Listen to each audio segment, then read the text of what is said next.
The third and last question that we ask when classifying governments is if there are branches within the government, like what's the relationship like between those various branches?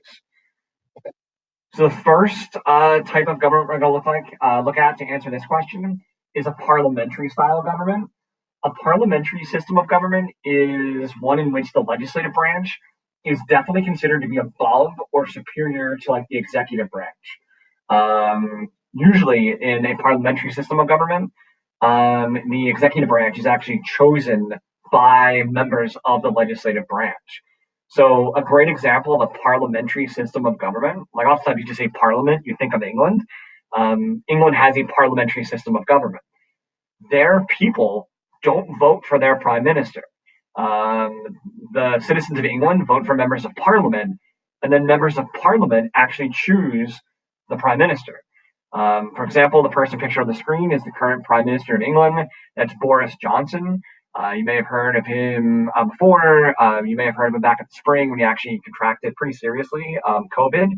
But when his party, the Conservative Party, took power in Parliament and they became the majority, they actually selected Johnson as the prime minister. So the legislative branch actually picks the executive. We clearly don't have that system of government. We have what's called a presidential style government. This is where like the branches are considered to be equal. And we'll look at this more as we go through like the rest of the year. But in our system, like the legislative and executive branches are considered equal. Like one's not considered above the other, and both have to be independently elected. We as American citizens vote for members of Congress, and we as American citizens obviously vote the presidential election as well. So it's not like one branch is picking the other. The American citizens have a say in both. So if you just in summary look at how we answered the three questions, we obviously have an indirect style democracy or republic.